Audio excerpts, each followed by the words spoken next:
नमस्कार, आखिरी सौदा में आप सबका स्वागत है। मैं हूं अनिल सिंह और मैं हूं प्रदीप पंड्या। सबसे पहले आपको बताते हैं आज इस वक्त बाजार की बड़ी बातें। बाजार में निचले स्तरों से एक अच्छी रिकवरी देखने को मिली है आज। इस वक्त अगर आप देखें, निफ्टी हालांकि हल्के नुकसान के साथ ट्रेड कर रहा है, पर अगर आप दिन के लो से देखते हैं तो सुधार काफी हद तक देखने को मिला है। खास बात आप देखिए, वायदा कारोबार में आज बहुत ही जबरदस्त वॉल्यूम देखा जा रहा है। इस वक्त तक कुल 6.5 लाख करोड़ से ऊपर का टर्नओवर हमने देखा है केवल वायदा कारोबार में होते हुए। वॉलेटिलिटी के बीच लगता है काफी हद तक बिल्डअप। आज जो खास उतार चढ़ाव है, सरकारी बैंक और मेटल सबसे ज्यादा कमजोर है। मदद मिली है आईटी और टेलीकॉम शेयरों से। दिग्गजों के मुकाबले मिड कैप्स पे दबाव कहीं ज्यादा है और वहां पर रिकवरी अभी तक खास दिखाई नहीं दी है। 50-50 का ही रेशियो देखने को मिल रहा है इस वक्त भी। अगर आप देखें ट्रेडर्स क्या कर रहे हैं, 800 के लेवल पर कॉल और पुट दोनों में पोजीशन बनती हुई नजर आ रही है। तो लगता है कि यहां पर 800 के आसपास घूमता रहेगा बाजार, ऐसा अंदाजा ट्रेडर्स ने लगाया है। अब तक की जो पोजीशन बनी है वो 9000 के कॉल पे सबसे ज्यादा और 8600 के पुट पे सबसे ज्यादा पोजीशंस बनती हुई नजर आई है। तो बाजार की ये रेंज नजर आती है फिलहाल के लिए 8600 से 9000 के बीच। बिल्कुल। और आज की जो ट्रेडिंग रेंज प्रदीप आज सुबह हमने दी थी 8725 और 8825। इंटरेस्टिंगली एग्जैक्टली उसी रेंज में बाजार ने ट्रेड किया। हाई है 8725, माफ कीजिएगा लो, और हाई है 8821। तो एग्जैक्टली वो 100 पॉइंट की रेंज अब तक है और इस रेंज के बीच में उतार चढ़ाव के साथ कारोबार होता हुआ दिख रहा है। दिक्कत सिर्फ एक ही जगह है और वो है बैंक निफ्टी। लगभग 2/3% नीचे है बैंक निफ्टी और बैंक निफ्टी से ही बाजार पर दबाव बना है। लेकिन एक अच्छी बात जो आज के सेशन में दिख रही है कल की तरह, वो ये कि न तो 8700 के लेवल को तोड़ा है निफ्टी ने, नहीं 20000 के लेवल को तोड़ा है बैंक निफ्टी ने। 20000 का लेवल एक बार भी छुआ जरूर, लेकिन उसके बाद वहां से रिकवरी होती हुई दिख रही है। तो सीमित दायरे में कारोबार होता हुआ दिख रहा है, लेकिन उतार चढ़ाव आज पहली बार कई दिनों बाद अच्छा खासा बढ़ता हुआ नजर आ रहा है। बिल्कुल। तो बाजार में वॉलेटिलिटी है, उतार चढ़ाव है और इस बीच 50-50 का रेशियो इस वक्त नजर आएगा बढ़ने और गिरने वालों के बीच। आपको बताते हैं आज कहां होगी हमारी नजर। नतीजों पर बजाज इलेक्ट्रिकल्स के चेयरमैन शेखर बजाज से होगी बात। एचआरबीवी क्लाइंट सॉल्यूशंस के टीएस हरियर से जानेंगे उनकी पसंद। कल आने वाले दिग्गज कंपनियों के नतीजे, MNM, SBI, bank of Baroda, Bosch, Tata power और गेल के नतीजों को लेकर क्या है उम्मीदें, आपको बताएंगे।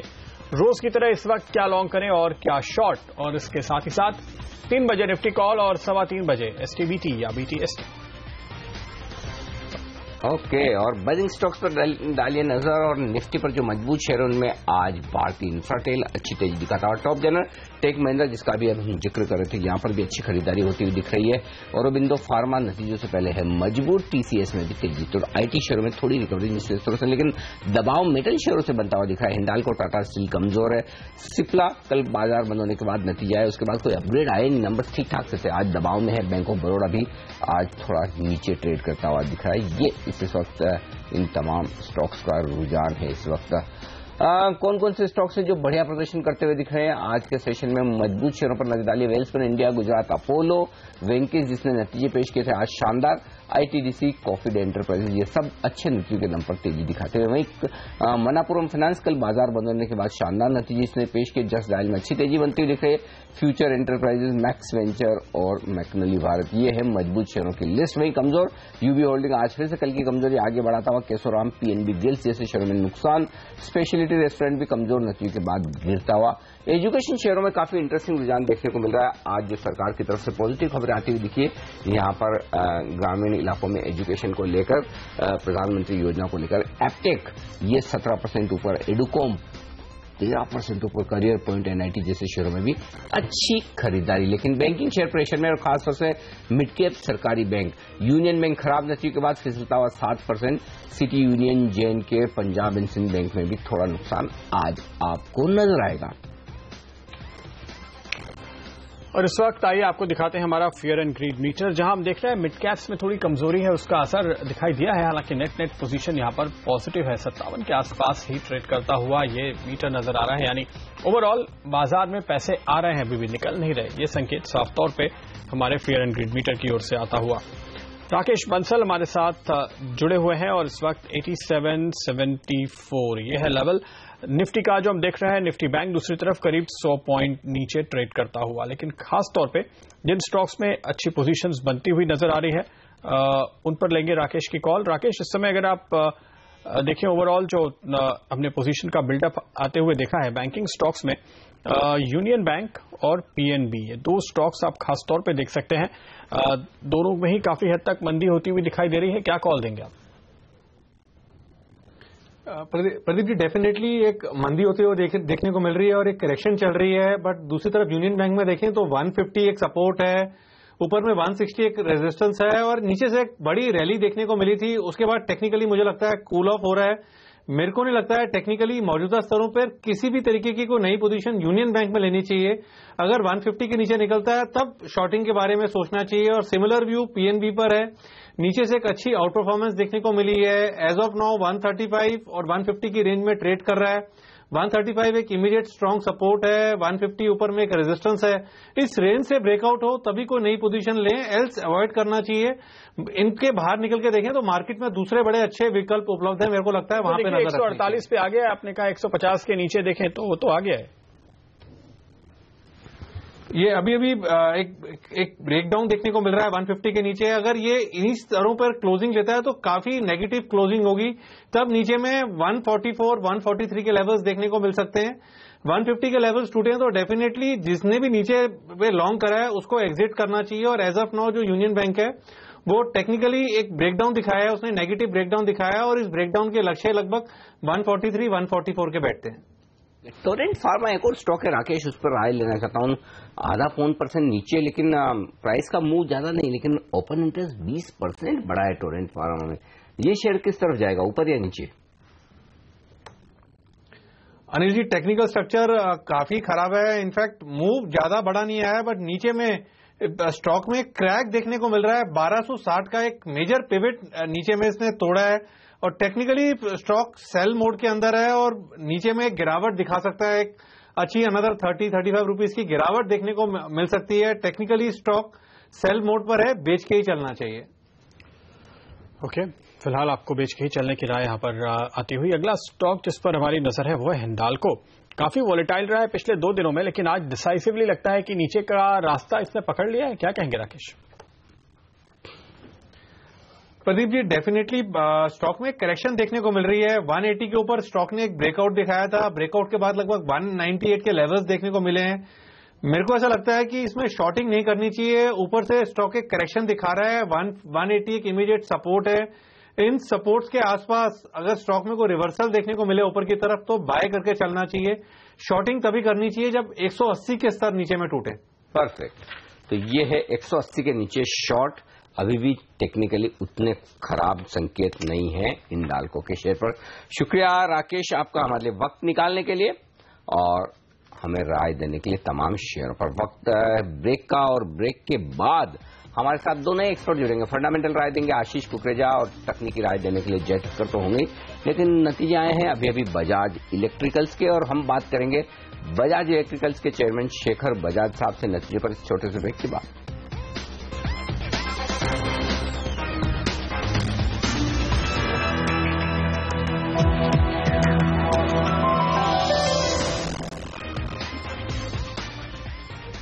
फोकस करते हैं आज के एक नतीजे पर। जी हां, बजाज इलेक्ट्रिकल्स ने आज नतीजे पेश किए हैं और बजाज इलेक्ट्रिकल्स के नतीजे पर बातचीत करेंगे। हमारे साथ कार्यक्रम में चेयरमैन शेखर बजाज साहब कार्यक्रम में शामिल हो रहे हैं। मुनाफा घटा है 17.5%, 30 करोड़ के आसपास रहा है।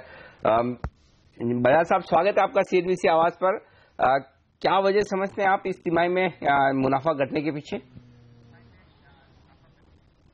2 अपने सेगमेंट्स हैं, एक तो B2B सेगमेंट और एक है B2C। तो उसमें जो कंज्यूमर प्रोडक्ट सेगमेंट है उसमें सेल तो 14.8% नेगेटिव है, पर जो एबिटा मार्जिन जो है वो 35 करोड़ से बढ़ के ऑलमोस्ट 38 करोड़ हो गया है। मेनली सेल डाउन है बिकॉज ऑफ डिमोनेटाइजेशन, और कंज्यूमर प्रोडक्ट में जो लाइटिंग एरिया है उसमें CFL का एकदम मार्केट गिर गया है। LED में गवर्नमेंट ऑर्डर्स नहीं है तो उस हिसाब से लाइटिंग इम्पैक्ट हुआ है। उसके बाद भी मार्जिन जो है नेट 1.4% का इम्प्रूवमेंट है in spite of all this cost increase वगैरह के बाद भी। तो दैट मीन्स जो हम डिस्ट्रीब्यूशन मॉडल जो लास्ट 1.5 साल से कोशिश कर रहे हैं उसका फायदा हमको मिलेगा। मैं उम्मीद करता हूं कि ये जो लास्ट क्वार्टर है, फोर्थ क्वार्टर में, जनवरी मार्च में पॉजिटिव नंबर्स सेल के भी दिखेंगे। सर, आपने जो कहा कि डीमोनेटाइजेशन की वजह से मोटे तौर पे असर पड़ा है, अगर आप ये बताएं कि असर कहाँ आया, एंड डिमांड पे आया है या सप्लाई चेन के अंदर कैश क्रंच की वजह से असर आया है, और अब किस हद तक वो तकलीफ दूर हुई है? सप्लाई चेन में कोई प्रॉब्लम नहीं आई है।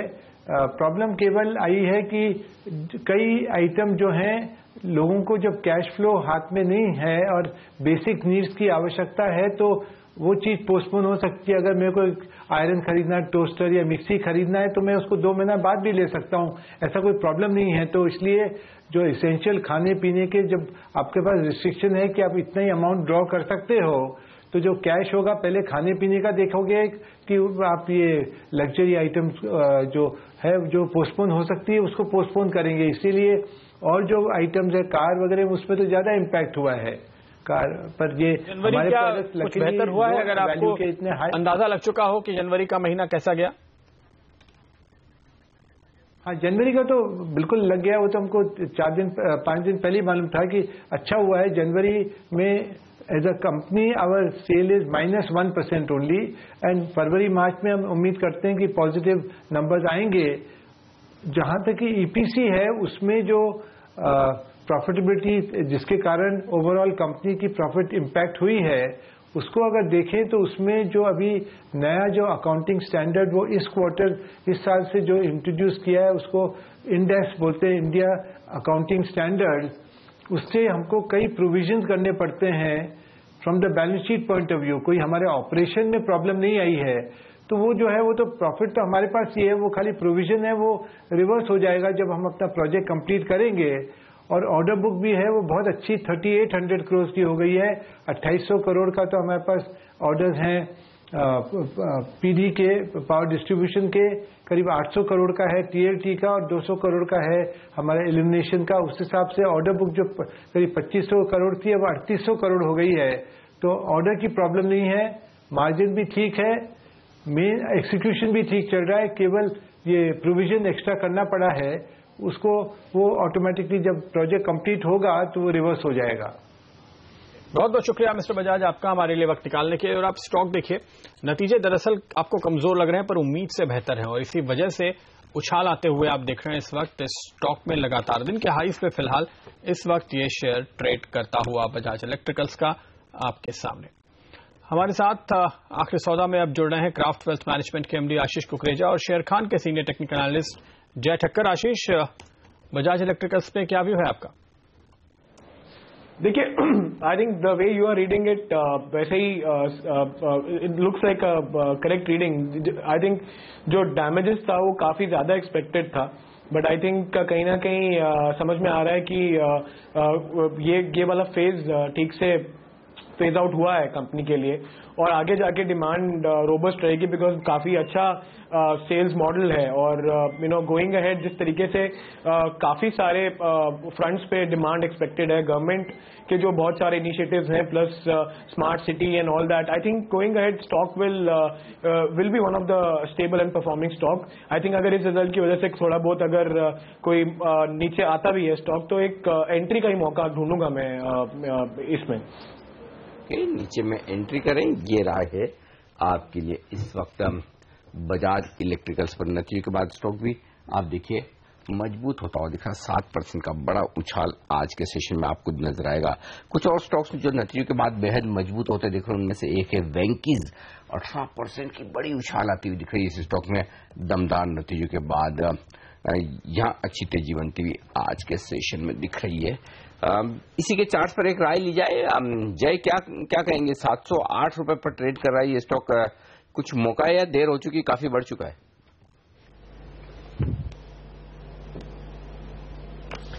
I don't think Anil ji, अगर किसी का view medium to long term perspective है तो मुझे नहीं लगता कि देर हो चुकी है। शॉर्ट टर्म के लिहाज से तो डेफिनेटली 660 के ऊपर ही ब्रेकआउट था, उसके ऊपर एक अच्छा मूव ऑलरेडी हमें आज के ट्रेडिंग सेशन में देखने मिला है और 708-9 देखने मिल गया था। आई थिंक मोर और लेस 10% के targets about the breakout level तो आ चुके हैं। बट अगर medium to long term basis अगर किसी को ये स्टॉक लेना है, पोर्टफोलियो में भी इंक्लूड करना है, then yes I am quite confident ये स्टॉक पे। अनिल जी, पहले इसका जो मूव था मैं जो बताऊंगा 2009 में एक क्लियरली इंपल्सिव मूव था, आफ्टर द रिसेशन जो इसमें मूव देखने मिला। उसके बाद ये स्टॉक कहीं ना कहीं टिल 2015 या तो आप कह सकते हो 16 तक काफी कंसोलिडेट किया और वो कंसोलिडेशन फेज पूरा ही एक डाउनवर्ड स्लोपिंग चैनल में था।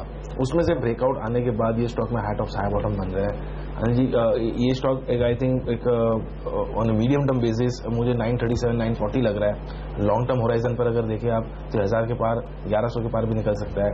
आई थिंक रिस्क रिवॉर्ड काफी अच्छा है and now on the lower side करीबन 580-590 पोजिशनल बेसिस पर एक स्टॉप लॉस लगाकर आई थिंक इसे बाई किया जा सकता है। शॉर्ट टर्म के लिए ऐसा है, आई वुड नॉट रिकमेंड। हाँ, अगर फिर से ब्रेकआउट लेवल पे आता है 660 के आसपास तो I think one can again initiate for the short term perspective, otherwise avoid करना चाहिए शॉर्ट टर्म के लिए।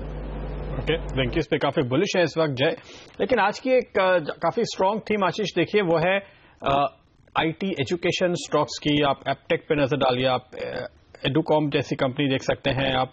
इसके अलावा ये पूरा HCL इन्फो से लेकर तमाम स्टॉक्स पर अगर नजर डालें, हर तरफ उछाल देखने को मिल रहा है। उम्मीद है कि सरकार से बड़े प्रोजेक्ट मिल सकते हैं। क्या राय है आपकी? देखिए, जिस तरीके से गवर्नमेंट ने कुछ जो बजट में भी जोर डाला इन चीजों पे, प्लस अभी रूरल से एक बॉटम अप अप्रोच जो बनाई है इनेबल करने की लोगों को, आई थिंक कहीं ना कहीं जरूर कुछ चुनिंदा क्वालिटी कंपनीज के हाथ में कुछ प्रोजेक्ट्स लग सकते हैं। ये सब अटकले ही हैं अभी। आई थिंक इसके साथ साथ कुछ एज दे से इन द मार्केट कुछ गधे घोड़े स्टॉक्स भी चल पड़े हैं, बट आई डोंट बिलीव कि सबको उसका फायदा देखने को मिलेगा। जो इस इस समय इस अपॉर्चुनिटी को अच्छे से यूटिलाइज कर सकते हैं, आई थिंक NIT जो है मुझे लगता है वो एक चुनिंदा स्टॉक रहेगा इस स्पेस में, कंसिडरिंग कि they are in this space and they are definitely going to benefit most out of it. So NIT पे ध्यान देना चाहिए। NIT पर ध्यान देना चाहिए, ये राय है। इस वक्त एजुकेशन स्टॉक्स के लिए आज एक बेहतरीन दिन और अच्छी तेजी के साथ ये तमाम शेयर भागे हैं। एक और शेयर सूजलोन जो मजबूत है 3% आज, और मेरे ख्याल से कल नतीजे आने वाले हैं इस स्टॉक के। जय, इसके चार्ट्स देखकर बताएं, 17 रुपए के आसपास खरीदना चाहिए नतीजों से पहले?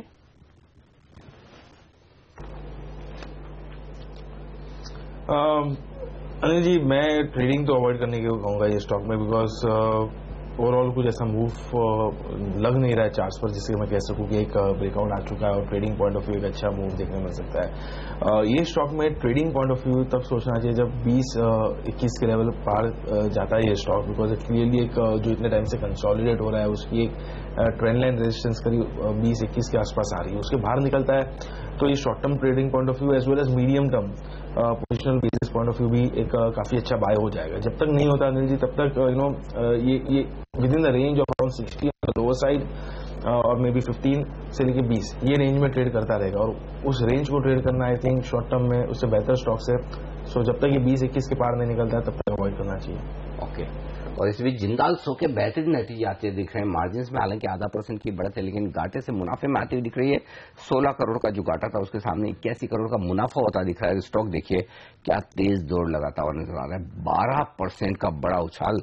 तो एक संकेत तो साफ दिख रहा है आज कई सारी कंपनियों में जहां भी थोड़े भी रिजल्ट्स अच्छे आते दिख रहे हैं उन तमाम स्टॉक्स में बड़ी तेजी बनती हुई दिख रही है। जिंदाल सो उसी का एक उदाहरण आप देख सकते हैं, अच्छी तेजी दिखाता हुआ। ऐसी एक अच्छी तेजी वाला शेयर अभी हमने डिस्कस किया था वेंकीज, और जिंदाल सो इसी लिस्ट में शामिल होता हुआ 13% ऊपर। बजाज इलेक्ट्रिकल्स देखिए नतीजे ऐसे अच्छे नहीं दिख रहे, लेकिन थोड़े उम्मीद से अच्छे नतीजे आए तो स्टॉक आप देखिए 5% ऊपर है। बैंक ऑफ इंडिया ये स्टॉक भी 3% ऊपर है, और इस पर राय ली जाए आपसे आशीष, बैंक ऑफ इंडिया नतीजों के बाद या फिर कोई और सरकारी बैंक आपको पसंद है इन लेवल्स पर खरीदने के लिए आज से? देखिए, काफी सिलेक्टिव रुझान बन गया है PSU स्पेस में, ये तो समझ में आ रहा है। और मिक्स्ड रिजल्ट्स भी हैं। कहीं ना कहीं कुछ कहीं बैलेंस शीट्स ठीक होती हुई दिख रही हैं, बट कहीं सिचुएशन वैसी की वैसी बनी हुई है। प्लस सरकार के एंड पे जो एनपीए रेजोल्यूशन को लेकर और ज्यादा क्लैरिटी है वो नहीं आ रही है। हाल फिलहाल की पॉलिसी भी एक तरह से न्यूट्रल कही जानी चाहिए। सो पूरे अगर कॉम्बिनेशन को देखें अनिल जी, तो बैंक ऑफ बड़ौदा एक स्टॉक है जो एकदम, जैसे मैं कहता हूं कि इस पूरे स्पेस में बहुत ही दमदार स्टॉक है, बहुत ही अच्छी रिजल्ट्स एक्सपेक्ट कर रहे हैं हम। प्लस हमें ऐसा लगता है कि जो मैनेजमेंट है वो भी, I must say that this is one stock जिसकी काफी डिमांड है इस समय मार्केट में क्वालिटी इंस्टीट्यूशंस के द्वारा, और ये एक ऐसा स्टॉक है जो पूरी स्पेस को आउट परफॉर्म कर सकता है। अगर यहां से इमीडिएटली कुछ हफ्तों में 15-20% का मूव भी आ जाए तो मैं सरप्राइज नहीं होऊंगा। ओके, यहाँ पर बॉब के नतीजे आने वाले हैं और उस पर अगर आप देखें जो अंदाजा है कल आएंगे बॉब और एसबीआई दो नतीजे हैं, तो दो बड़े सरकारी बैंकों के नतीजों पर हमारी नजर होगी। बॉब के लिए अंदाजा है कि ये घाटे से मुनाफे में आ जाएगा। काफी साफ सफाई की है, क्लीनअप किया है यहाँ पर बैंक ने, और 21% के आसपास एनआईआई ग्रोथ का अनुमान है जो इस समय के ट्रेंड को देखते हुए अच्छा कहा जाएगा। वहीं दूसरा स्टॉक एसबीआई का जो सबसे अहम है, सबसे बड़ा है, करीब करीब बैंकिंग इंडस्ट्री का 1/4 स्टेट बैंक ऑफ इंडिया ही है, और यहां भी अनुमान है कि मुनाफा दुगने से भी ज्यादा हो सकता है। तो यहां भी संकेत अच्छे आएंगे एसबीआई की ओर से, और एनआईआई में भी अच्छी बढ़ोतरी की उम्मीद यहां पर की जा रही है, और मुनाफे में भी। आशीष, इस पे क्या कॉल है आपका? देखिए, डेफिनेटली जिस तरीके से वहां पे भी आई थिंक अगर थीम अगर देखी जाए प्रदीप, तो कहीं ना कहीं बैलेंस शीट इंप्रूव होती हुई जरूर दिख रही है, और मुझे ऐसा लगता है कि ये नतीजे भी जो रहेंगे वो इनलाइन ही रहेंगे।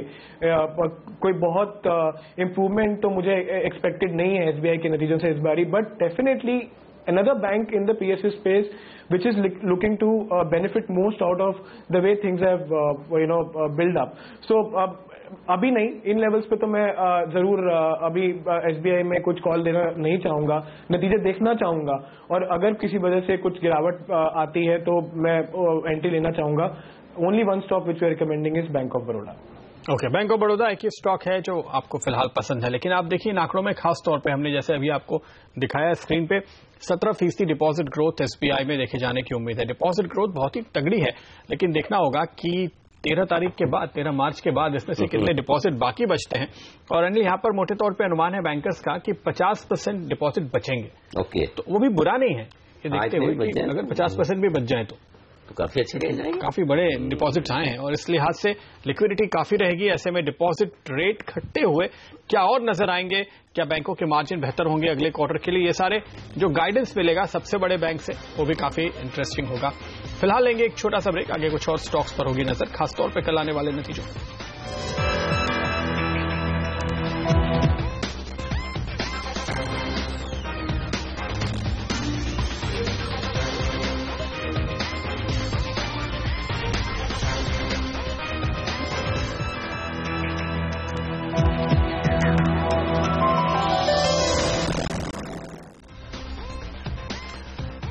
तो निफ्टी पे कॉल लेने का वक्त नजदीक आ रहा है, 3 बजने में थोड़ा वक्त हालांकि अभी बाकी है, इस पर हम नजरें फिलहाल बनाए रखेंगे। लेकिन देखिए बाजार में आखिर में जाते जाते दरअसल पिछले घंटे भर के दौरान किन स्टॉक्स में खास तौर पे तेजी या मंदी हुई है। आप देखिए जनरल 100 नतीजे आने के बाद 9% का स्विंग आ चुका है इसमें। सन टीवी करीब 4% बढ़ा है और नए हाईस यहां पर आज बनाए हैं और काफी अच्छे मार्जिन के साथ। इनफैक्ट स्टॉक पे लगातार हमारी नजर है और ये लगातार काफी अच्छी मजबूती दिखा रहा है। करीब 4% का स्विंग, और 4% का स्विंग पिछले घंटे भर में है, मैं ये बता रहा हूं। और वॉल्यूम देखिए तो औसत से 25% ज्यादा है। हालांकि मेरे ख्याल है कि पिछले 4-5 दिनों में वॉल्यूम ऐसे भी बढ़े हैं, तो उस बढ़े हुए एवरेज के ऊपर ये आज आप क्वांटम आते हुए देख रहे हैं। ये 3 बैंड में एक्चुअली बैंड तो वो तो वायदा कारोबार। हाँ, तो एफएनओ बैंड में तो आज एकदम, लेकिन कैश में बैंड से निकलने की तैयारी, 3.5% ओपन इंटरेस्ट भी घटा है। ओके, तो अब पता नहीं बैंड से आज निकल पाएगा नहीं निकल पाएगा, लेकिन आप पोजीशन कटती हुई दिख रही है, ये बात साफ तौर पर नजर आ रहा है, यानी कि शॉर्ट्स कट रहे हैं, ये संकेत साफ तौर पर। मैं तो कैश वॉल्यूम की बात कर रहा हूं, यानी अच्छी खरीदारी वहां पर होती हुई दिखाई दी है। इस पर एक राय जरूर लेंगे, लेकिन इस बीच निफ्टी का वक्त हो गया है, पहले वो देख लेते हैं, फिर लेंगे एक राय सन टीवी पे और निफ्टी पे। इस वक्त आइए देखते हैं हमारे एक्सपर्ट्स ने क्या सलाह दी है आज आपको। निफ्टी जो कि फ्लैट हो चुका है उतार चढ़ाव के बाद, सेमीभौमिक.com की सेमीभौमिक बाय कॉल दे रही है, स्टॉप लॉस 8710 पे, टारगेट आपको यहां नजर आएगा 8810 और फिर 8850 का 1 से 2 दिनों में। श्रीकांत चौहान कोटक सिक्योरिटीज के वो भी कह रहे हैं कि निफ्टी में बिकवाली कीजिए और उनकी बिकवाली की राय है 8820 के स्टॉप लॉस के साथ, यानी कि आज के हाईज के आसपास ऊपर स्टॉप लॉस लगाइए और 8680 तक का इंतजार कीजिए अगले 2 दिनों के लिए। वहां पर आपको अपनी निफ्टी की शॉर्ट पोजीशन कवर करना है। थोड़ी देर में हम जय ठक्कर से भी पूछेंगे कि उनकी राय निफ्टी पर क्या है, लेकिन उससे पहले फिलहाल तो टाई है, एक बाई एक फिलहाल टाई। चलिए जय अब हमारे साथ हैं। जय बताइए, आपको ही निर्णायक वोट देना है, खरीदेंगे या बेचेंगे?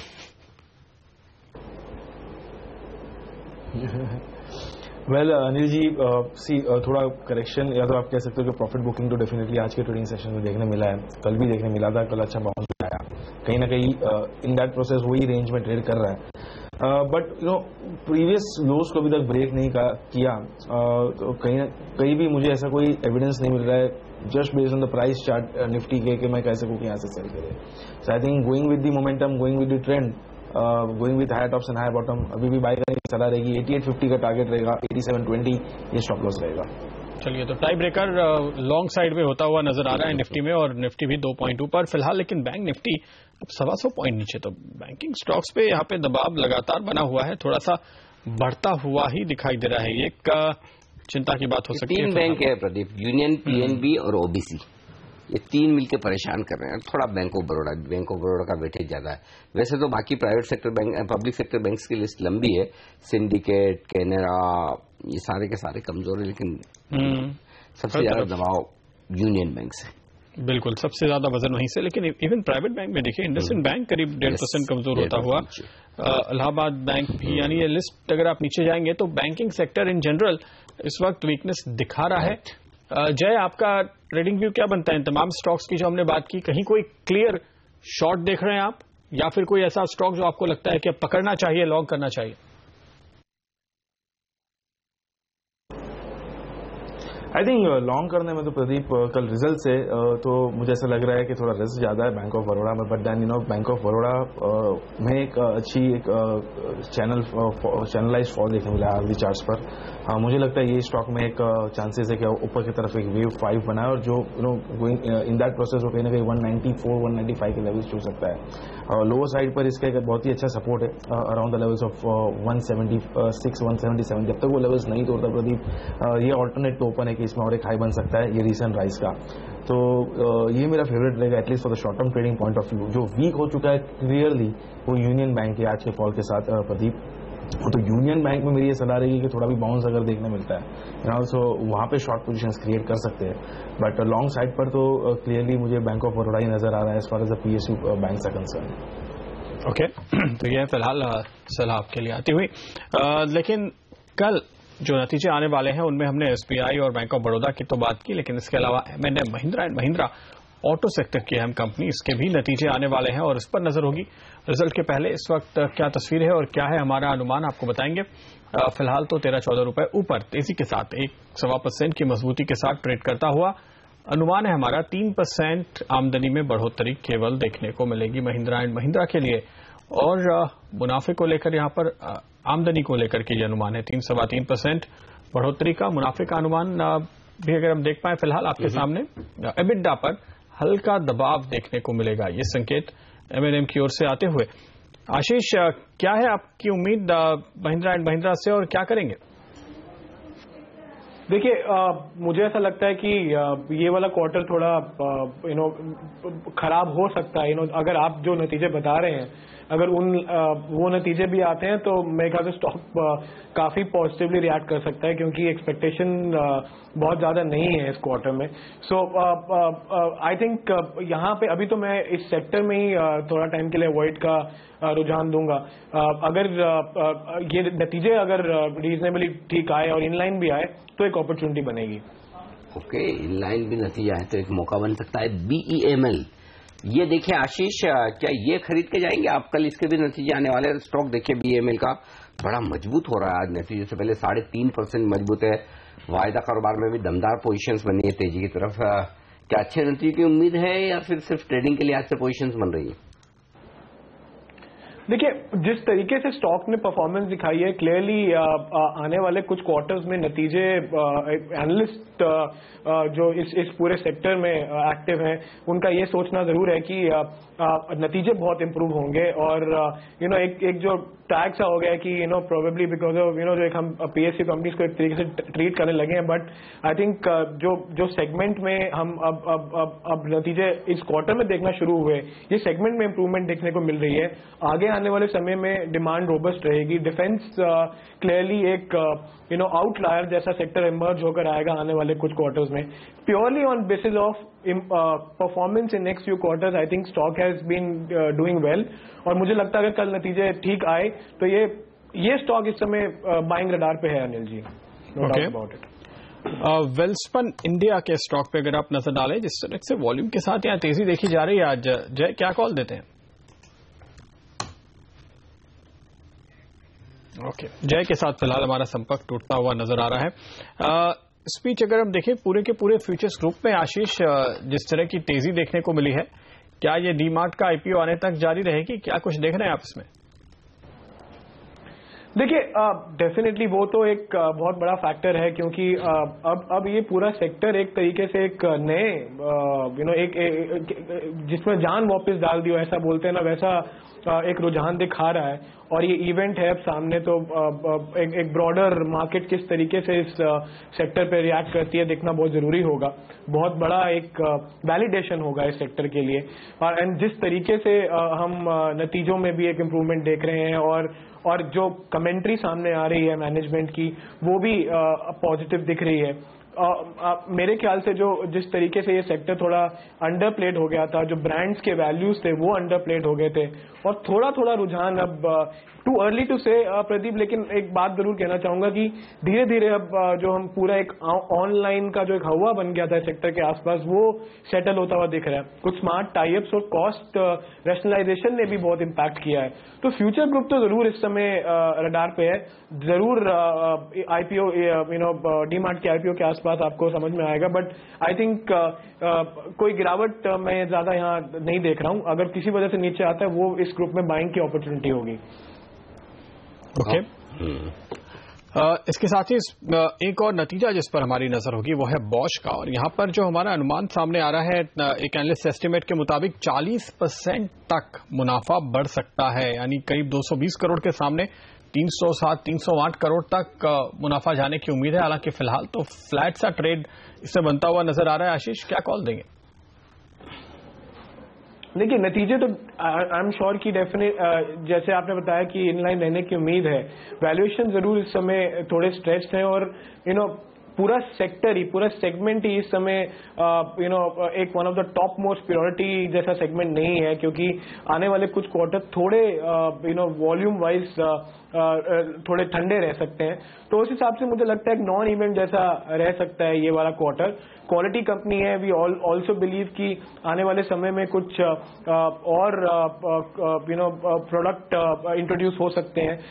तो मुझे ऐसा लगता है कि इस फेज में तो ये स्टॉक अवॉइड करना चाहिए। थोड़े टाइम बाद थोड़े टाइम बाद इस पे आपको व्यू लेना चाहिए।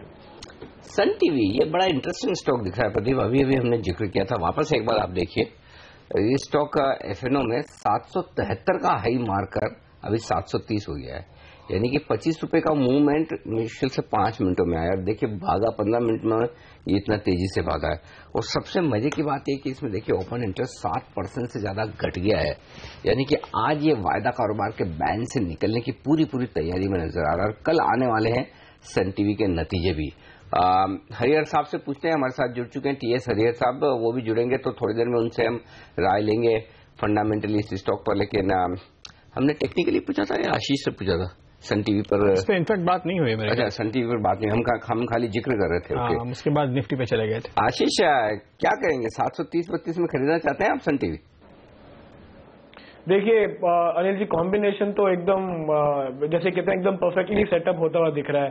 पॉलिटिकल सिचुएशन देखिए, जो भी अब जिस तरीके से कानूनी अटकलों से बाहर निकल रहा है और जिस तरीके से पिछले कुछ समय में सब्सक्रिप्शन प्राइजेस हम देखने को सीख रहे हैं और जो गैप आ गया वैल्यूएशन का अनिल जी, जो आप बाकी इस सेक्टर के जो प्लेयर्स हैं और ये इश्यूज की वजह से जो सन टीवी के बीच में गया कोर बिजनेस को अगर आप समझने जाएं, बाकी सब बातें जो हम जिसकी हम बात नहीं कर सकते पॉलिटिकली रिलेटेड जो है, आई थिंक डेफिनेटली अपसाइड बनता है।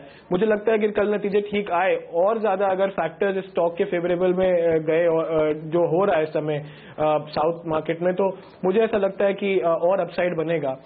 मुझे यहाँ पर भी इन स्तरों में भी अगर आप 6 महीने का व्यू लेते हैं तो यहाँ से आप कम से कम 1000 तक के स्तर एक्सपेक्ट कर सकते हैं। आंध्र बैंक के नतीजे इस बीच आए हैं और वहां पर अगर आप देखें तो नेट एनपीएस फ्लैट है, ग्रॉस एनपीए में थोड़ी सी बढ़ोतरी देखने को मिली है। और अगर नेट एनपीएस फिर भी फ्लैट है तो इसका मतलब है कि पूरी प्रोविजनिंग कर दी होगी बैंक ने। करीब 828 करोड़ की प्रोविजनिंग यहां पर होती हुई नजर आ रही है और उसके बाद भी एनआईआई में भी गिरावट है और मुनाफा बढ़ता हुआ नजर आ रहा है। तो ये सारा कुछ करने के बाद भी मुनाफा बेहतर है। इस वजह से आंध्र बैंक के शेयर में थोड़ा सा उछाल इस वक्त हम बनते हुए देख रहे हैं। हालांकि ये जो तमाम छोटे बैंक्स हैं उन पे बाजार का व्यू लगातार काफी नेगेटिव बना हुआ है। आशीष, क्या कहेंगे आप? देखिए थोड़ा अभी इस समय एक तकलीफ का माहौल तो है। आपने बिल्कुल सही बोला कि छोटे बैंक्स काफी वॉलेटाइल रहे हैं in terms of their performance और जैसे जो पूरा फायदा है इस पूरे सिचुएशन में बड़े बैंकों को मिल रहा है या फिर एनबीएफसीज को मिल रहा है और छोटे बैंक थोड़े एक ऐसे जोन में है जहां पर तकलीफ का माहौल है इस समय। To cut the long story short, इस स्पेस में जरूर हमको अगर मैं एक स्टॉक पिक करना चाहूं तो मैं फेडरल बैंक डेफिनेटली अच्छा लगता है, जो because of what ever factors in terms of their exposure in the market and also जो गोल्ड से रिलेटेड उनका बिजनेस एंड गोइंग अहेड, मुझे लगता है कि कहीं ना कहीं इंटरेस्ट भी बहुत है उस बैंक में बड़े बैंक्स का। तो फेडरल बैंक एक ऐसा स्टॉक है जो मैं ऐड करना चाहूंगा बीओबी के बाद, जो हमें स्पेस में काफी अच्छा लगता है। तो फेडरल बैंक में खरीदारी करने की राय है यहाँ पर आशीष की तरफ से। इस बीच मिड कैप इंडेक्स देखिए बेहतरीन मजबूती दिखाकर अब लगभग 0.5% की तेजी दिखाने में कामयाब होता हुआ दिख रहा है। हमारे साथ एचआरबीवी क्लाइंट सॉल्यूशंस के टीएस हरियर साहब कार्यक्रम में शामिल हो रहे हैं। हरियर साहब बताइए, बड़े दिनों बाद आज अच्छा खासा एक्शन उतार चढ़ाव की तरफ दिखा है कल की तरह। क्या लग रहा है, मार्केट यहाँ अब रुकने के संकेत दे रहा है, थकने के संकेत दे रहा है, फिर घबराने की जरूरत नहीं? नहीं, मुझे तो घबराने वाली एक बात कोई दिखाई नहीं दे रही है, क्योंकि जिस तरह से आई थिंक कल क्रेडिट पॉलिसी भी आया था और जिस तरह से बजट भी आया है, मुझे तो लगता है कि ये मार्केट्स के लिए एक लॉन्ग टर्म पॉजिटिव है। हाँ, देखिए मेरा मानना है कि 8,600 8,650 तक शायद से एक करेक्शन आ सकता है, पर आई डोंट थिंक जो लॉन्ग टर्म ट्रेंड है उसमें कोई फर्क आएगा। मैं तो कहूंगा कि लोअर लेवल्स में इनफैक्ट आप अपॉर्चुनिटी लेके खरीद सकते हैं। Don't panic too much, I think market up trend में ही है। ओके, मार्केट अप ट्रेंड में ऐसा आपको लगता है? मनप्पुरम फाइनेंस देखिए, ये आज इसने दिन के दौरान अपना जो प्री डीमोनेटाइजेशन लेवल था उसको छू लिया वापस से। तो हरी, इनके नतीजे देखते हुए या ज्वेलरी कंपनीज के नतीजे देखते हुए आपको क्या लगता है कि जो पूरी गिरावट आई, पैनिक हुआ, कहीं ना कहीं हमने गलत पढ़ा इसको बाजार ने? नहीं, मेरा मानना है कि जो मार्केट अनुमान लगा रहा था कि डिमोनेटाइजेशन से बहुत बड़ा धक्का लगेगा, मेरे ख्याल से ऐसा कुछ हुआ नहीं है। शायद एक ब्रीफ पीरियड में शायद थोड़ा इम्पैक्ट पड़ा है, लेकिन जिस तरह से हमने देखा कि Q4 के नंबर्स आए हैं, जिस तरह से आई थिंक ज्वेलरी कंपनीज के पिकअप हुआ है, जिस तरह से आई थिंक एनबीएफसीज का बिजनेस पिकअप हुआ है, मेरे ख्याल से लग रहा है कि या तो इम्पैक्ट उतना बड़ा नहीं है या तो जो भी नेगेटिव इम्पैक्ट हुआ है वो चौथे क्वार्टर में कॉम्पेंसेट हो जाएगा। तो I think that is a big learning that जो हम समझ रहे थे कि बहुत बड़ा धक्का लगेगा, वैसा कुछ हुआ नहीं है डिमोनेटाइजेशन से। न बिजनेस कम हुआ है, न किसी तरह से सेल्स पे कोई लॉन्ग टर्म इफेक्ट पड़ा है। हरी, आप इस सेगमेंट में कौन सा शेयर खरीदेंगे, जेम्स एंड ज्वेलरी या गोल्ड फाइनेंस के बीच? मैं गोल्ड फाइनेंस का कभी भी बहुत बड़ा फैन रहा नहीं हूं, तो वहां तो मैं खरीदूंगा नहीं। I think with in James and jewellery मेरे को दो कंपनियां पसंद है, एक तो टाइटन पसंद है और दूसरा PC jewellers. I think these are the two companies I look at buying at current levels. Titan और पीसी ज्वेलर्स।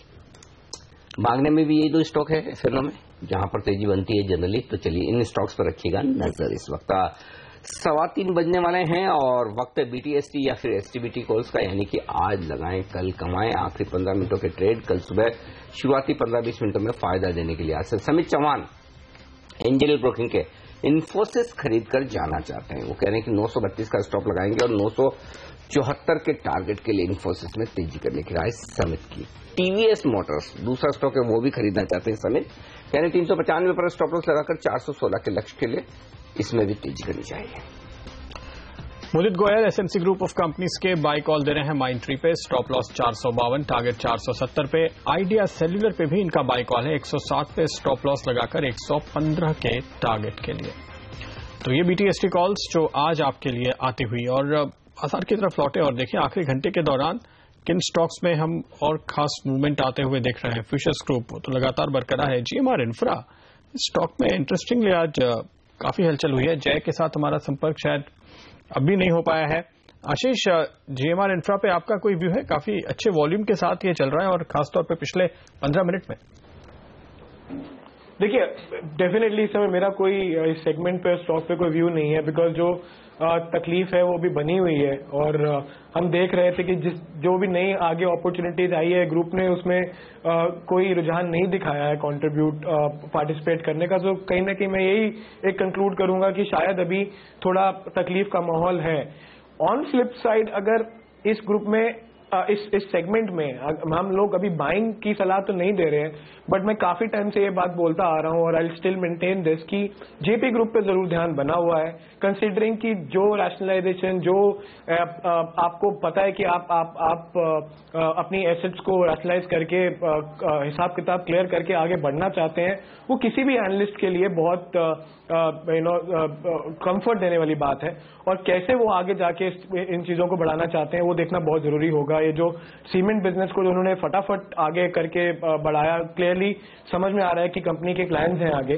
तो जेपी पावर और जेपी इंफ्रा ये दो स्टॉक्स हैं जिन पे हम ध्यान दिए हुए हैं। मैं अभी बाइंग रिकमेंडेशन प्रदीप नहीं दूंगा, लेकिन जरूर मुझे लगता है कि आने वाले कुछ हफ्तों में हमें ऐसा मौका मिलेगा जहां पर इन दोनों में से कोई एक स्टॉक बाइंग रिकमेंडेशन में आ सकता है। ये इंटरेस्टिंग बताया। अभी तो नहीं, लेकिन कुछ डेवलपमेंट होने तो उसके बाद आएगा। लेकिन स्टॉक्स में यानी कि स्टॉक की प्राइस में डेवलपमेंट शुरू हो गई, ये बात एकदम साफ नजर आ रही है मुझे। चलिए, तो ये इस वक्त का रुझान है इन स्टॉक्स का। हिंदुस्तान जिंक एक और स्टॉक है जय, जहां पर कल नतीजे आने वाले हैं। नतीजे से पहले अच्छा जय हमारे साथ इस वक्त नहीं है, तो जय जुड़ेंगे तब उनसे ये सवाल लिया जाएगा। जेपी एसोसिएट भी कल नतीजे पेश करने वाला है, ये भी एक साफ तौर पर संकेत आपके लिए। कल नतीजों के लिहाज से गेल गैस अथॉरिटी ऑफ इंडिया इसके नतीजे आने वाले हैं। और हरिहर साहब आपसे राय लेना चाहता हूं इस पूरी स्पेस में। मैंने देखा आईजीएल, महानगर गैस लिमिटेड, इन दोनों के नंबर्स अच्छे आए।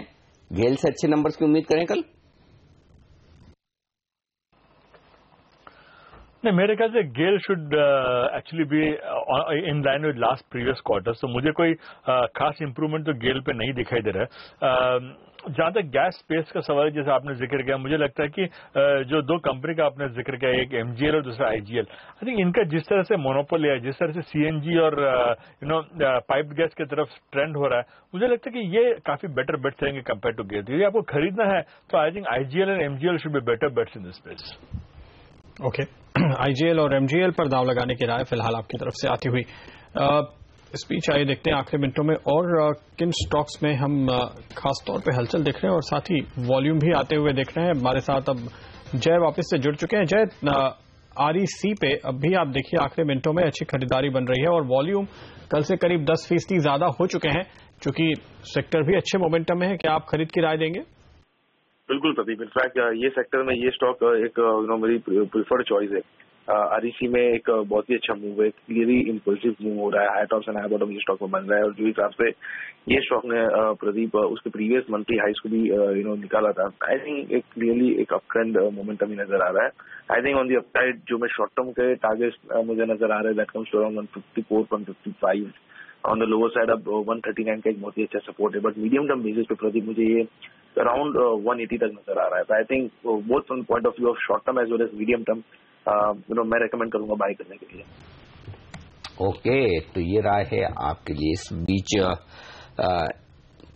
देखिए बाजार धीरे धीरे मजबूत हो रहे हैं मिड कैप शेयरों पर, और वो भी तब जबकि बैंक निफ्टी से सपोर्ट नहीं आ रहा है। बैंक निफ्टी अभी 0.5% ऊपर है, और ऐसा लग रहा है बैंक निफ्टी 20,200 के नीचे आज बंद होगा, क्योंकि वहां पर लगातार बिकवाली का दबाव है। लेकिन फिर भी मिड कैप शेयरों में खरीदारी परफेक्ट होती दिख रही है। बड़े दिनों बाद आज आईटी शेयर बड़ी तेज दौड़ लगा रहे हैं। TCS, tech Mahindra, HCL tech, Wipro, ये 4 दिग्गज है। इन्फोसिस, इनफैक्ट 5 शेयर आईटी के बेहद मजबूत है।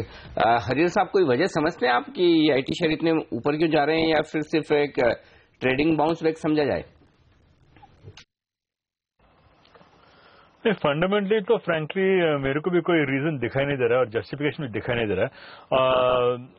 मेरे ख्याल से एक जिस तरह हम अंग्रेजी में कहते हैं डेड कैट बाउंस, ये stocks at the end of the अच्छे क्वालिटी के स्टॉक्स है, तो शायद नीचे के लेवल से एक बाउंस दे रहे हैं। मेरे ख्याल से एक कारण यह हो सकता है कि जिस तरह कॉग्निजेंट ने एक बायबैक का अनाउंसमेंट किया, उम्मीद की जा रही है शायद से इन्फोसिस 12,000 करोड़ का बायबैक कर सकता है, और जो बाकी 2 कंपनियां हैं दैट इज विप्रो और टीसीएस, ये भी काफी बड़े कैश पाइल पे बैठे हुए हैं, तो शायद से I think TCS and Wipro में ऑल्सो भी incline to give a buyback of shares. तो मेरे ख्याल से ये बायबैक पर शायद ये पूरा टेक पे इंटरेस्ट बन रहा है अभी।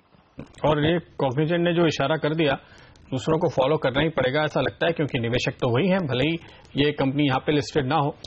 लेकिन एनटीपीसी पे जय नजर आ रही है, अचानक तेज गिरावट आई है। देखिए पिछले 15 मिनटों के अंदर 1.5% टूट गया, ये अब 2.5% नीचे एनटीपीसी इस वक्त ट्रेड कर रहा है दिन के लोस पे। इनफैक्ट प्रदीप, मैं ये कहूंगा कि एनटीपीसी एक अच्छी मजबूती इनफैक्ट आज के ट्रेडिंग सेशन में दिखा सकता था, अगर उसने प्रीवियस अगर उसका एक अच्छा सपोर्ट पे एक रिवर्सल दिखाया होता। बट जो हिसाब से इसका 169 का एक सपोर्ट टूटा है, that clearly shows the consolidation नीचे की तरफ टूट चुका है Pradeep, and now below this 169 levels का क्लियर सपोर्ट आ रहा है इमीडिएट बेसिस पे 162 का। तो इनफैक्ट मैं तो ये कहूंगा कि अगर एसटीबीटी कहीं बनता है तो ये एक स्टॉक है जो क्लियरली एक ब्रेकआउट दे दिया है 169.50। अब जो ब्रेक डाउन लेवल है उसके ऊपर थोड़ा स्टॉप लॉस लगाकर 162 टारगेट कर सकते हैं इमीडिएट बेसिस पर। अगर 162 के नीचे फिसलता है Pradeep, then we can take a further broader call. But as of now एक शॉर्ट टर्म के लिए तो आई थिंक अच्छा रिस्क रिवॉर्ड है। 2 रुपए का स्टॉप लॉस रहेगा, लगभग 5 rupees is what I am targeting, 5 to 6 rupees on the lower side. एक 1:2 से 1:3 का एक रिस्क रिवॉर्ड है। देखिए इसी वाला तो एक और स्टॉक सन टीवी बन रहा है प्रदीप। आप देखिए ये स्टॉक कल कमाल दिखाएगा, आज तो दिखा ही रहा है। वो इसलिए कि एफएनओ में कम बढ़ा है, कैश में ज्यादा बढ़ा है। कैश में 5% ऊपर है और लगभग 35 रुपए, और एफएनओ में 29 रुपए ऊपर है 4%, यानी कि कैश बेस्ड खरीदारी हो रही है वायदा कारोबार के बैन में। अच्छा, बैन के साथ साथ 9% ओपन इंटरेस्ट आज घट गया, इसका मतलब क्लियर कट कल बैन से बाहर निकलेगा। तो और आज इससे पहले कैश में खरीदारी हो रही है। जय, इसके चार्ट देखकर बताइए, क्या फिर कैश में खरीदा जाए इसे?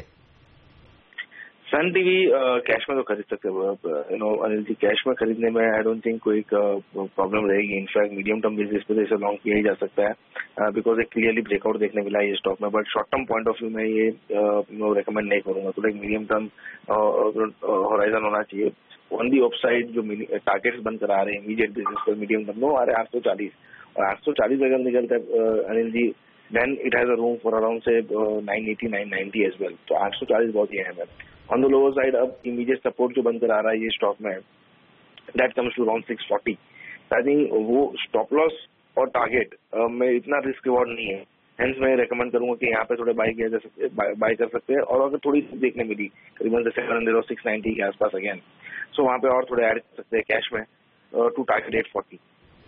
ओके, डीएचएफएल पे क्या राय बनती है आपकी? देखिए अभी 2% के आसपास का उछाल इसमें भी आ गया है। वॉल्यूम औसत से कम थे, लेकिन पिछले आधे घंटे में अब यहाँ पर वॉल्यूम दिख रहे हैं और तेजी भी हो रही है। बिल्कुल प्रदीप, डीएचएफएल क्लियरली एक अप ट्रेंड में है वीकली चार्ट पर, डेली चार्ट पर प्रदीप थोड़ा बहुत सेटअप इसका खराब हो चुका था। एक अप ट्रेंड लाइन जो उसका क्रूशियल सपोर्ट था वहां पे वो ब्रेक कर दिया था, और कहीं ना कहीं ये स्टॉक में लोस बने थे 289 के आसपास। अब ऑन दी अपसाइड एक रेजिस्टेंस इसका एक बन के आ रहा है। अगर ये वैश पैटर्न नेगेट करनी है इसे, तो 307 का लेवल निकालना पड़ेगा in order to gain further momentum. अगर 307 निकलता है प्रदीप तो 317 से लेके 323 तक भी जा सकता है। तो बाई कर अगर किसे चलना है तो 307 is the level to watch out for, उसके ऊपर ही बाई करना चाहिए। Then only it will be a clear breakout on the upside, और एल्स ये फिर से ट्रैप कर सकता है around these levels only, because near term में एक रेजिस्टेंस है 307 का। 307 के ऊपर बाय करें, 17 से लेकर 23 तक का टारगेट रहेगा, and then one can maintain a stop loss at 99। Okay, और इस बीच एक और स्टॉक जहां पर वाकई में बड़ी मजबूती दिख रही है और कल यहां पर रिजल्ट्स आने वाले, रिजल्ट के पहले दमदार पोजीशंस बन रही, रिलायंस कैपिटल। आशीष, आप कुछ राय रखते हैं इस स्टॉक पर? 495 पर 2% की मजबूती के साथ ट्रेड कर रहा है, ओपन इंटरेस्ट में 6-7% की बढ़त दिखी है, यानी कि रिजल्ट के पहले तेजी की पोजीशन तो साफ बन रही है। यहाँ पर खरीदेंगे इसे आप? देखिए, मैं अभी खरीदने की सलाह तो नहीं दूंगा अनिल जी। मैं जिस तरीके से स्टॉक ने रिएक्ट किया है पिछले कुछ दिनों में, क्लियरली मुझे लगता है कि एक बार रिजल्ट्स देख लेना सही रहेगा।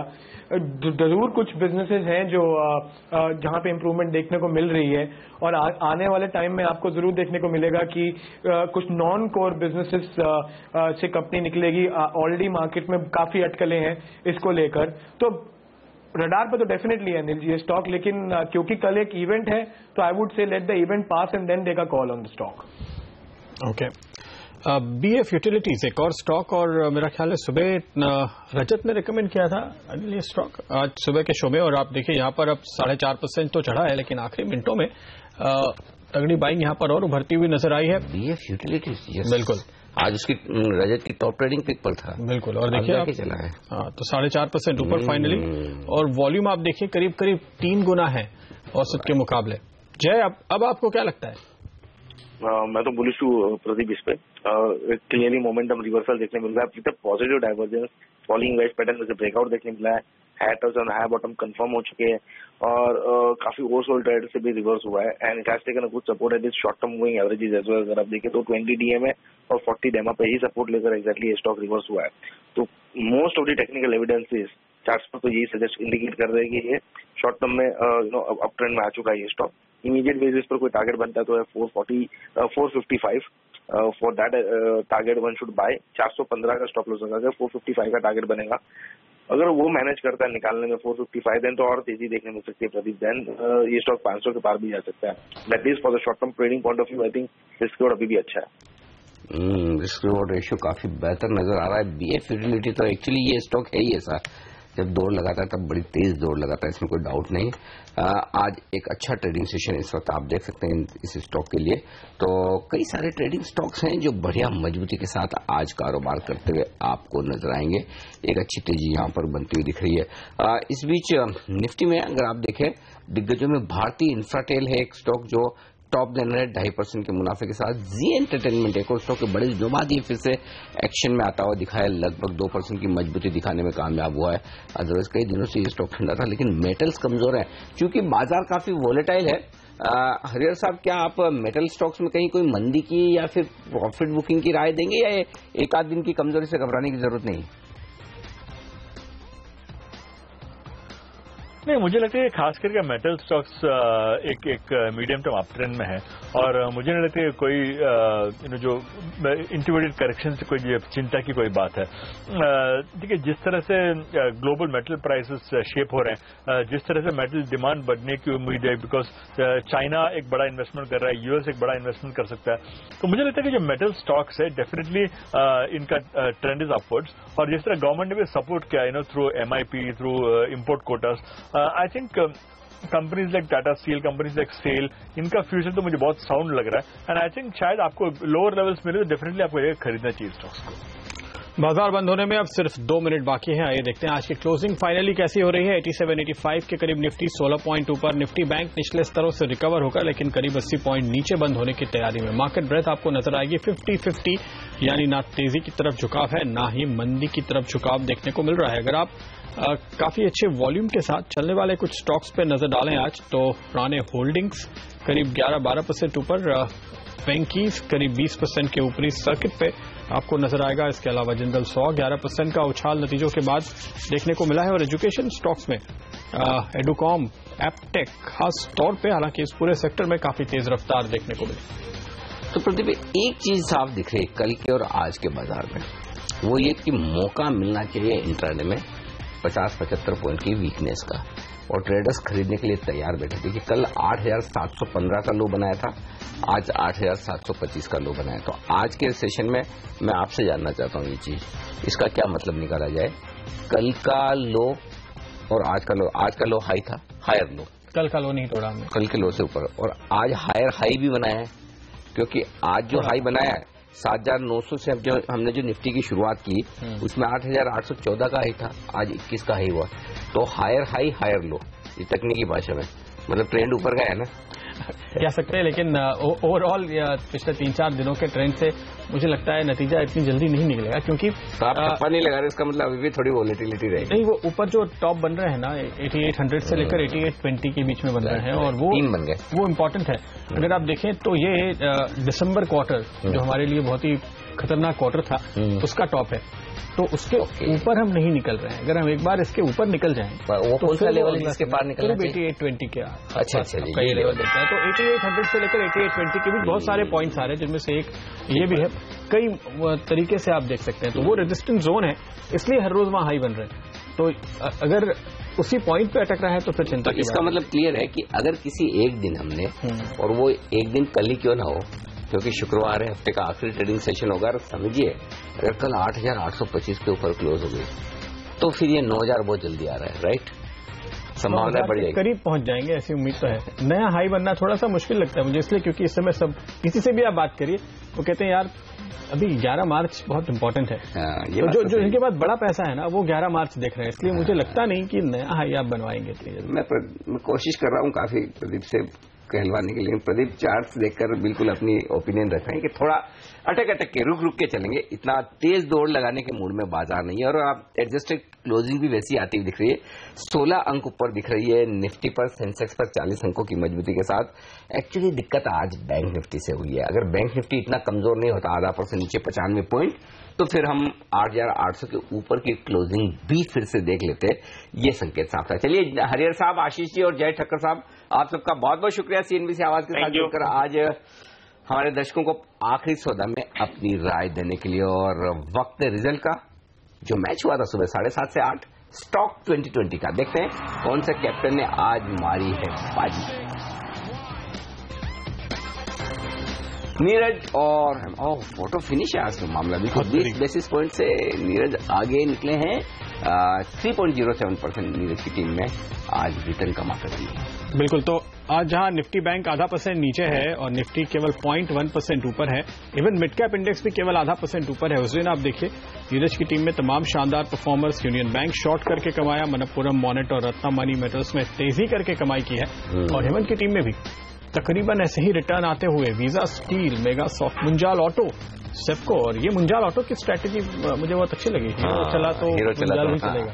ये दिमाग लगाने वाली बात है, और रिसर्च और दिमाग का संगम है, जिसने अच्छे रिटर्न बना कर दिए। बिल्कुल, और आप देखिए दोनों हमारे कैप्टन ने क्या किया है, कैश मार्केट के स्टॉक्स ज्यादा चुने, ताकि उन्हें पता है कि बाजार कैसा भी है, लेकिन कैश मार्केट के स्टॉक्स में एक्शन रहेगा, और वही ½ % आज मजबूत हुआ है। चलिए आखिरी सौदा में आज के लिए इतना ही, और फिलहाल हम दोनों को दीजिए इजाजत, लेकिन आगे लेकर आएंगे मार्केट्स टॉप 20।